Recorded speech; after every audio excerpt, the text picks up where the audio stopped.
stage, Deborah DiGiovanni. Deborah!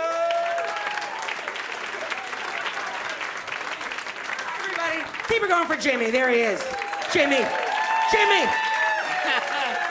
It is hi. It is lovely to be here. It's nice to be out on a Thursday. Oh, thank you for giving me plans. Thank you very much. A reason to get out of my pajamas. Thank you very much.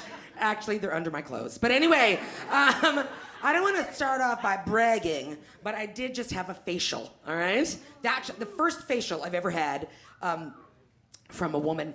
And that is actually, I don't know what that means. Jimmy told me to say it. I was like, okay, whatever. He said he'd show me what it is later, and I was like, all right, free facial. Because they're expensive, so that's nice. But I go in, I don't know what to expect with the facial, all right? So I go into the room, the facial room, and it's all dark. You know, it's lit with candles. There's some sounds of the ocean playing. The little girl says to me, come on in, sit down. She's like, take off your shirt. I'm like, okay. She's like, all right, so just, take off your bra. And I'm like, oh, okay. I don't know. I like to keep the bra on in a retail situation. Anybody else? It's just me. I actually like to keep my bra on at all times. I'm not gonna lie. I feel safe when I have the bra on, you know what I mean? Something happens, I'm ready to go, you know?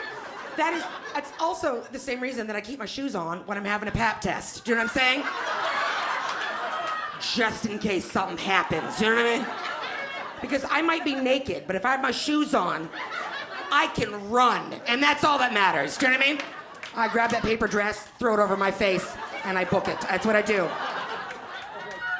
Write that down, that's a good idea. So now, I just did have my facial appointment. I had my physical appointment with my doctor. I've known my doctor for a really long time. I've like 15 years I've been her patient. And for the last maybe 5 years, every time I go in, she asks me when I'm gonna have a baby. And it's like, what is it? I think she's working for my mother. I'm not gonna lie. I'm like, she says to me this, Deborah, you're 38, and I gotta tell you, you are ripe for a child. That was the word she chose, ripe. I'm like, am I a mango? What are you talking about? Ripe? And I gotta tell you, at 38, I think I'm a little overripe at 38. I have to say, I think at 38, I have fallen from the tree. I'm not gonna lie. I think it's time to make jam out of Deborah. That's the message right there. Oh, you'll be happy in the winter with toast. Anyway, so whatever, she's writing in my chart, and I wanna know what she's writing. So then I'm like, so what are you writing down there? She's like, well, Deborah, I should tell you this. Your uterus has a very long neck. And I was like, well, thank you for noticing. What? My uterus has a long, and then she wrote me a prescription, for black guys. So I was like, all right, hey, I just want to be healthy. You know what I mean? So if there's an Orlando in the crowd, I need to see you after the show, all right? Because I haven't had my dose today. Do you know what I mean? And we're supposed to take it with food, so we'll get pizza. But anyway, I'm trying to be healthy.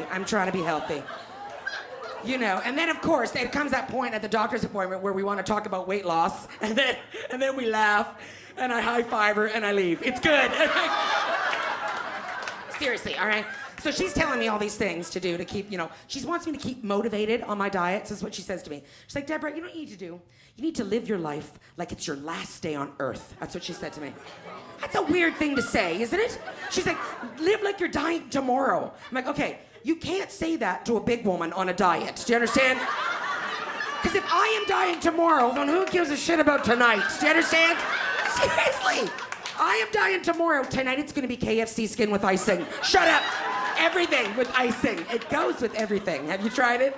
Kentucky Frosted Chicken. It is delicious. Have you had it? Also my idea. You see that on the menu. You call me, all right? That's my idea. Mine. And then she says to me, she wants me to try that Weight Watchers. You know that evil group of women? Have you heard of that? Weight Watchers? No, it's a good program. But this is what she says. Okay, go into the Weight Watchers. Now I join it in a neighborhood, kind of close to my neighborhood. I don't live in a bad area, but truly, over the bridge, it's the better area. Do you know what I mean? So I go to this neighborhood, it's just a bunch of little tiny thin rich women, okay? No one in the room, except for me, needs to lose weight. Not a single woman. Everyone is the size of the microphone stand, and me, okay? And I'm listening to them, and their goal, they want to lose 4 pounds. And I'm like, I want to lose you. Do you understand? Do you not? What's your goal? And I'm like, I'd like to lose Sandra.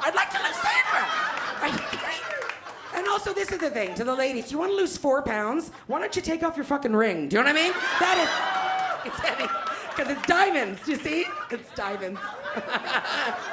All right, now, I don't have a day job. This is all I do. Yay! I gotta tell you, if you can get fired tomorrow, go for it. Way better. But yeah, and I'm gonna tell you, it gets a little boring. You know what I mean? Because I finished the internet. I'm done. I finished it.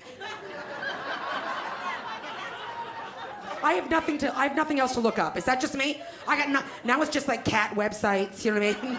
And then maybe a musical montage of the Jonas Brothers. You know, oh, dance along. You know, and then I masturbate, cry, call it a day. Are you with me? Good work today, D. Giovanni. I'm telling you, it gets dull. It gets dull. You have to watch TV, too. You don't have a job, you gotta watch TV. And here's the thing, I watch a lot of programs on murder. I don't know why. There's a lot of shows on murder. Like all the CSIs, and a lot of murder going into my brain is what I'm telling you. And I don't think that's good for me, do you know? Because I'm starting to get like scared in my own home. And it's to the point now, I'm so scared that I started to sleep with a knife under my bed. Okay, actually it's a fork and a knife. I forgot to put it away. But still, I gotta tell you, I'm ready. Woo, I'll get him. I'll get him. I gotta tell you. Seriously. Now, I know some of you are looking at me right now going, this woman has a cat. And you would be right. I do have a cat. I do. I don't want to start anything, but my cat's better than your cat. I don't want to start anything. Now, I've had my cat for 14 years. It's the best relationship I've ever had. I'm not gonna lie. Romance, still very strong. But here's the thing. 14 years, he sleeps at the foot of the bed. That's the way it goes. You know, that was at the beginning. 10 years, he moved up to hip level, do you know? Now at 14 years, I rolled over in the middle of the night and he was on the pillow. But not just on the pillow. His head was on the pillow. And his body was in the bed. Like a man behind me. You know what I mean?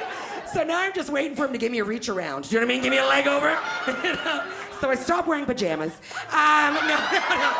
He is so soft. Thank you so much, everyone. You've been a lovely crowd. See you again. Good night.